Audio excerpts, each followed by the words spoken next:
Bon, pour faire facile, et surtout pour parler français facile, je dirais que le meeting est autorisé. Mais vous le savez, bien entendu que Ngobila n'a aucun pouvoir pour interdire le meeting ou pour l'autoriser. Et conformément à l'article 26 de la Constitution, nous lui avions saisi. Il a répondu, cette fois-ci au moins il se conforme à la Constitution. Et il s'est à saluer. Quand un Congolais qui s'était distingué dans la violation systématique de la Constitution décide enfin de se conformer à la Constitution, on ne peut que saluer.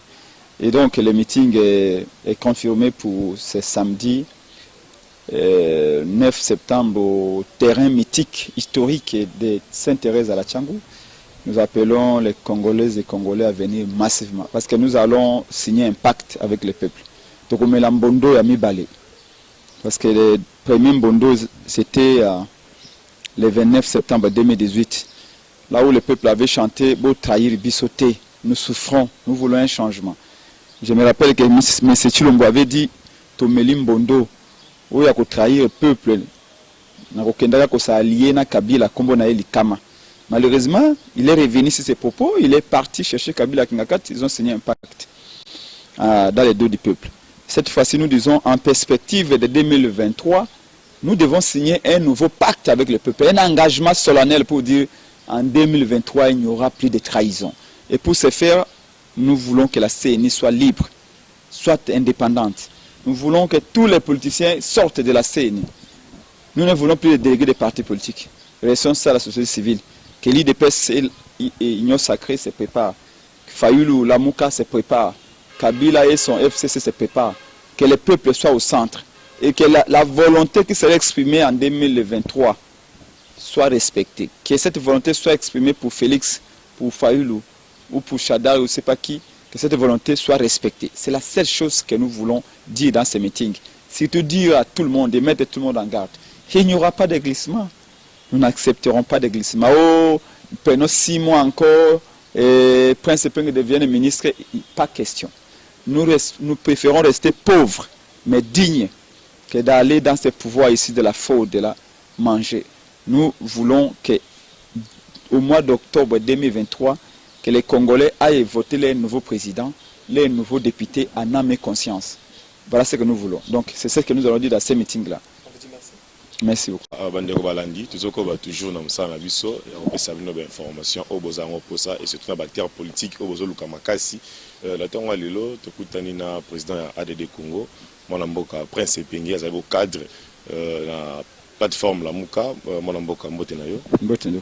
Voilà, tolandaki hôtel de ville cette fois-ci accordé bino, azu hâte, il y a des membres na bino ya meeting na terrain Sainte-Thérèse, réaction à bino les animés. Et la joie règne déjà à côté de la Muka. La Muka et le but est biso toali bana ya mboka toali ba légaliste tokoluka kosala coup d'état te po ete moto akoluka kosala coup d'état akomaka te soki tokomaka na ville c'est parce que toyebi ete atako toboyi Monsieur Chilombo na bato na ye po ete balongaki maponomi te baye na ndenge ya kimoyibi na pouvoir mais constitution tokotosa yango tokomelaki Ngobila ete toali na marche na meeting na biso le 9 samedi oyo ya poste oyo toyali na Thérèse Sainte-Thérèse pe le 16 toyali na marche ya kafu Ngobila ayanoli biso alobi ye amoni mokanda na biso pe asepeli na mokanda na biso asengi na biso be tolata ba masque tolobi na ye bravo po ete mbalo elekaki aviolaki constitution apekisaki marche atindi ba policier ba beti bazokisi ba beti ba journaliste ba kase ba caméra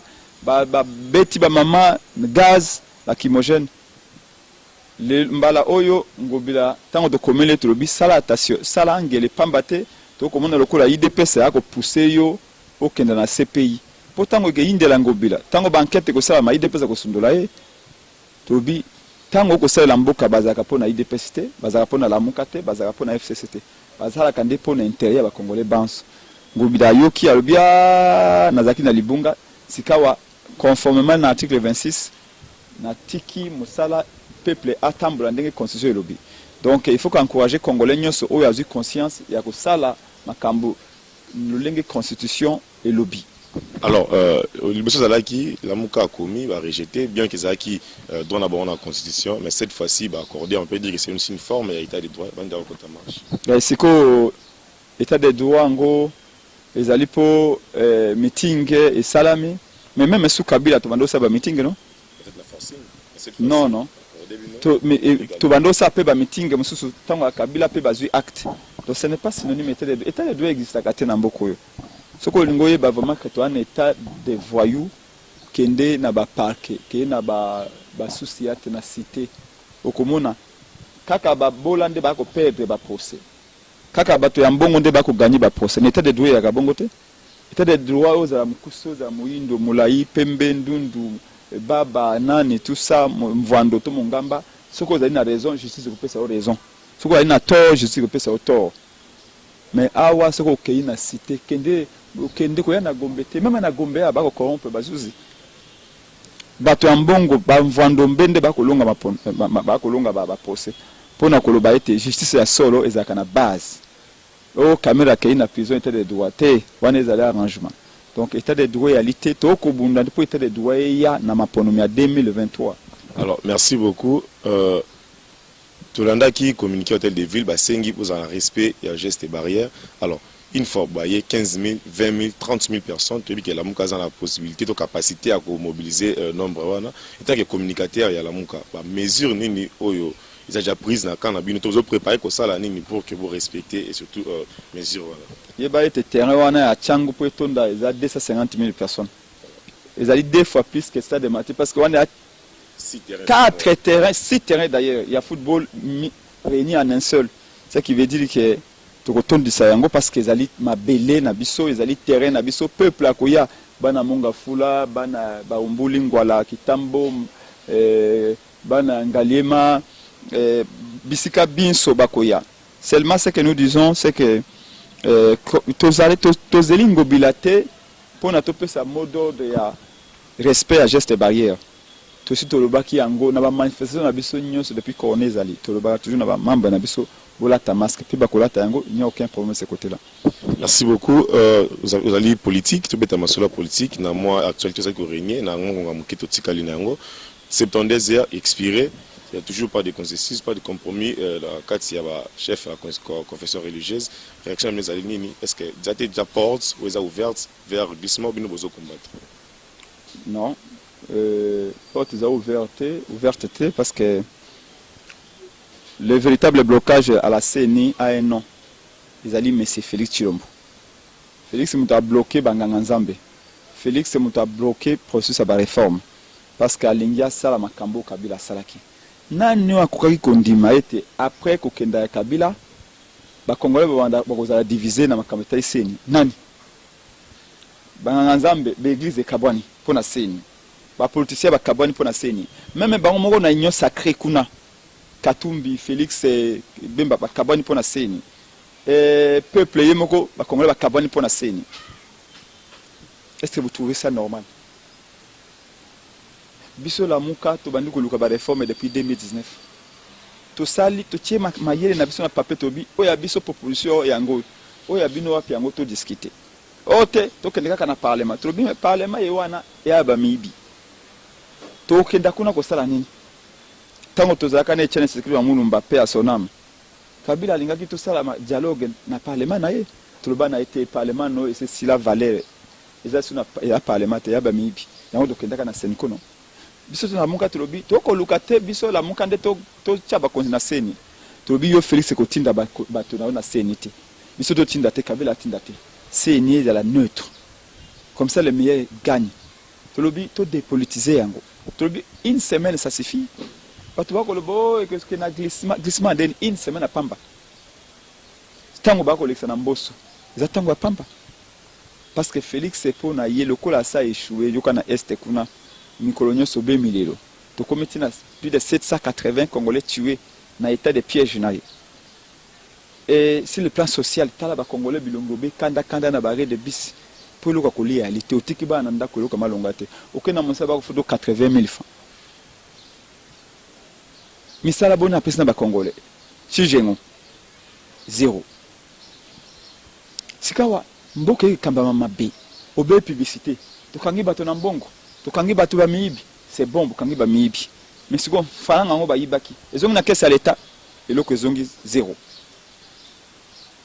Donc ils ont des arrangements moko boye asa publicité état de droit naye bino boyiba to kotinda ba alengeti ya ko sala enquête ebima comme ça ba le bomoni ba enquête za ko sala mama yebo pa banda ko dénoncer non que 15 milliards za ko bunga chaque année et Luzolo Bambi peut tant Kabila dénoncer kapé il ne suffit pas de dénoncer et là ba congolais ba linginde mbongo ba yibi ezonga na kese mais loko ezonga kate tito aussi ça mandaka na ba donc régime o eza ko détenir ka lolingi mona régime Kabila biso to lingi to abréger souffrance à peuple en lobby ba élection il n'y aura pas de glissement ce glissement salami fait ça cause à la tête il n'y aura pas de glissement mais tant que des confessions religieuses aucune Félix c'est ce qu'il veut c'est glissement salama pour yatikala. Comment voulez-vous dans le contexte fait ça gagner l'élection? Et c'est impossible.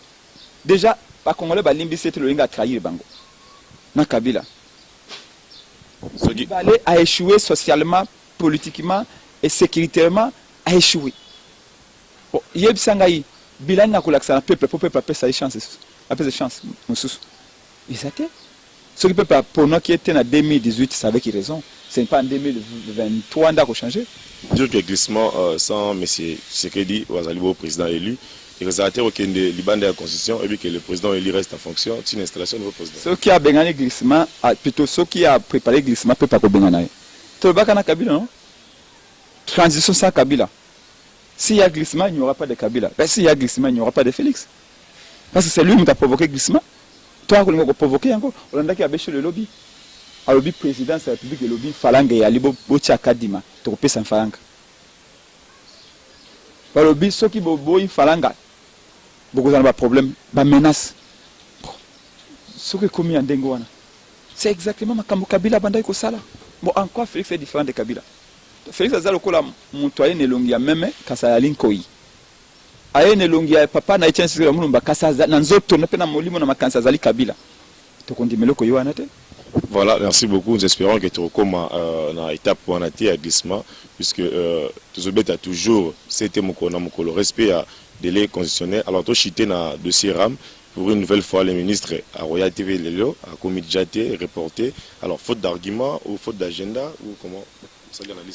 Mais eloko nous a causé la makamaram dégal de à 100 jours nana ke na boloko bato misatu mine bakene na boloko c'est jour de na sabimisi bango caméra za na prison à hôpital ngo okay boy kutu akutu ya salito hôpital ya ma propre que na mutu na hôpital ya kolia bien kulika mutu ali banda dossier ya ram ya kimoyibi tokolobani babenge kibasa oyebike kibasa za beau frère Félix non babengi yakana ko yebisa biso o na ezali mpako nini ayebi kombote kampako te o biso to sala ka peuple mosala yango pe pa futa ka biso mbongo wana na nzela binité to tuniye mosala ngoni no sala ka peuple o te ce qui peut pas bungsa pareil na ye to ko retrouver pareil ba congolais tout batombe misababi depuis to bungsa ba pareil to tike ko retrouver ngo jamais na makambaram ote et comme il faut appareil à l'ocouté côté na Congo mais OCC musa nango ya nini déjà depuis musa nango ya nini la pour na lutter contre ba faire contrefaçon est-ce que il faut maman azana nganda jika kuna afuta 50 cents pour te ba appareil ya chinois côté na Congo te mais to landi maman azana ba 100 kusukuna ateka matembele pona ba kata ebinité mbonga matembele pour te ba étudiant ya ibete pas za wifi o za lukuta. Non, c'est ezali kimoyibi. Na koloba no kaka ndenge ba ndoko yiba tonga Kabila. Kaka ndenge ba kuyiba tonga Tshisekedi. La seule différence est réalité ba congolais ba kansa que Tshisekedi ata longité. Loko a critiquer Kabila a comme mbongo wana ma réalité Félix c'est comme Kabila. En tout, voilà ndaba ya image wa ko bande bino publicité na télévision na te. Donc Kibasa lobby azuka 27 millions. 27 millions ngo yali wapi? Abombi yango na soki na ndaku na ye, soki wa parce que mbongo wana na banque centrale te. Pour banque centrale ndé sika mbongo à l'état ba député batuniye mais na budget pe à l'état mbongo wana ya lité yebse loi ne pèse ningi so zo mbongo loi ezalité c'est une escroquerie ezali cop ndé Félix alobango yemoko soki bolingi bo cha wifi oboti ko pesa ba député ba JPR ça 30 millions de dollars bozo 30 millions de dollars wana ba député ba futa ba mbongo ebele déjà ba 12 000 dollars par mois après bozo 40 000 47 000 dollars botie bango entre état ba enseignant na kanangaba ba boye ko zonga rentrer pour bazubi mbongote na Équateur na bandu ndwawa comment est-ce que batu kaka batu mongo nde bavimba kama bomba msoba bando ko nyoko konda C'est pas normal. Alors, RAM, il semble un peu éclaircir le ils ont accompagné le chef de l'État, ils ont bon même garanti dans la Constitution, il y a gratuit enseignement. Alors, tant que vous va retirer, on va supprimer quelque part et qu'on handicapé le programme. Mais tant que RAM est bandaki, tant que gratuité bandaki, RAM est ça qui n'a noté. Comment ils ont accompagné gratuité? RAM, comment ça fait même pas une année? Mais gratuité, de manière sauvage, comme en 2019. Monique, quand on a ça, elle m'a dit que Mayele. Bakoya ko yebisa biso rame nde etongi Équateur. Rame nde ça a été basi babota na l'hôpital.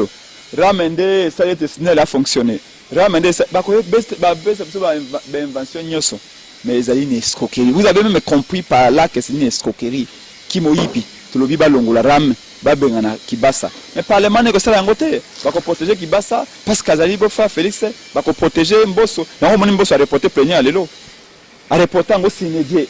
Ça veut dire quoi? Donc si le voix s'élève déjà, tout le monde même a fait un RAM et Kaboli Parlement, député à Union Sacrée pour le ministre, autre député contre. Alors, autonomie, côté des députés, il faut attendre d'abord. Position à partir pour que on soit réagir. Député Oyo Félix a salé cadeau à $47,000. Le gars ça né. Yango biso la muka to boyi ba jipe wana. Félix eza moyibi. Ba dos no basi ba madame na biso to wa député to bi ba jipe wana boteka yango bo futa ba enseignant. On a dit que tu ko ba jipe wana te. Aucun député ya na biso oyo a ko toucher jipe wana. Tobi bateka jipe wana bafuta ba enseignant bateka jipe wana bafuta ba médecin tokoza ba jipe wana te aba jipe moyibi. Félix a dit $30 millions pour faire sa cadeau à $30 millions. Les ambons na caisse à l'état ils ont bon moyibi tokoza yango te. Conclusion na yo moi mboka pas se penga na soso. Dio bebo toldi pe na pesi mbote na ba ebanso na dibiso na mikomiko ya to koba po ete tango wana nzoto za mama kasi rendez-vous ezali obe samedi oyo na Sainte-Thérèse ba Congolais baya bisika nyonso.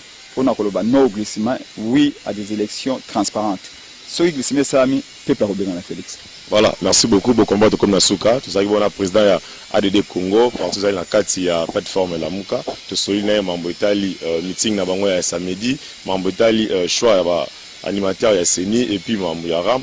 Donc accompagner bango les 9 fois na pour na repérer sabino information vraiment na ba image neni activité wana koleka. To kutenga pour na balasima. Bye bye. Monsieur le journaliste. Encore un rendez-vous manqué aujourd'hui. La réplique du ministre de Potentique Kibasa ne sera plus au rendez-vous. Un rapport au total. Quelle est votre analyse par rapport à la taxe RAM? Monsieur le journaliste, nous l'avions si bien dit que l'aventure qui se passe au niveau de l'Assemblée nationale a été déjà déclarée pour nous qui incarnons la lutte de Tian Tshisekedi Moulumba comme une escroquerie d'État. Nous l'avions souligné encore que ce qui se passe là, M. Mbosso est en train de boutiquer une sorte d'aventure pour pouvoir continuer à paupériser l'homme congolais qui vit déjà en deçà de $1 par jour. Vous l'aviez si bien dit, aujourd'hui on nous dit quoi? On nous dit qu'il y a déjà des tractations nocturnes qui se font pour que M. Kibasa ne vienne pas répondre.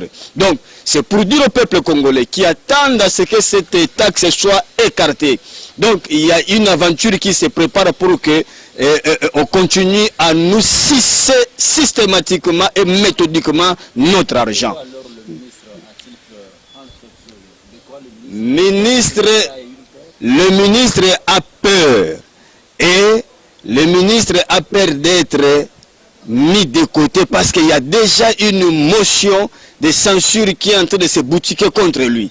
Alors, on doit faire en sorte qu'il soit mis de côté. Mais déjà, nous entendons des négociations nocturnes qui se font entre les députés, semble-t-il, de l'Union sacrée et les membres de l'Union sacrée en général, pour qu'on cherche comment maquiller cette aventure. C'est ainsi que nous en appelons à la conscience, surtout des peuples, des élus du peuple, ceux qui pensent qu'ils sont là pour défendre le peuple. Maintenez toujours la cape parce que là, nous tendons vers un problème qui fera en sorte que nous puissions toujours être sucés. Alors, nous disons ceci. Si jamais cette taxe RAM ne sera enlevée, si Si cette taxe n'est pas mise de côté, nous allons mobiliser le peuple pour dire non à cette escroquerie d'État.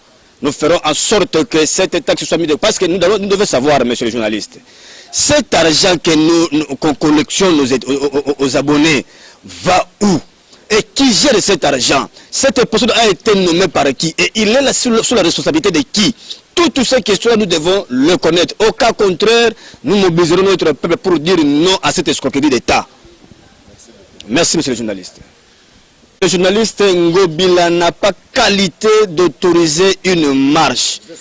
Nous ne pouvons que être, nous sommes toujours satisfaits. Mais ce n'est pas Ngobila qui nous a satisfaits parce que c'est un droit. Ce n'est pas une faveur que Ngobila nous a offerte. C'est un droit qui est reconnu par l'article 26 de la Constitution. Donc Ngobila n'a fait qu'appliquer l'article 26 de la Constitution. Nous sommes satisfaits de ce point-là. Mais deuxièmement, nous dirons quoi? Le meeting populaire de la Mouka est bel et bien maintenu les 9. Les 9 de ce mois, c'est-à-dire que le samedi prochain, nous sommes là avec le commandant du peuple, avec l'homme du moment, Martin Fayulu Madidi, qui sera là avec le coordonnateur Adolphe Moussoutou pour éclairer la lanterne. Il y a beaucoup de choses qui se disent autour de la CENI, autour de la taxe RAM, autour des enjeux politiques de l'heure. Et ils seront là pour fixer l'opinion. Ils seront là pour dire aux gens que les glissements déjà pointent à l'horizon. Et il y a des mesures draconiennes à prendre pour pouvoir barrer la route aux imposteurs. C'est ainsi qu'ils nous ont conviés tous, les Quinois, les Quinoises, les Congolais en général, d'être là le 9 septembre pour pouvoir écouter ce que le présidium de la Mouka va nous donner. Donc tous au terrain Sainte-Thérèse d'Engili. Merci, monsieur le journaliste.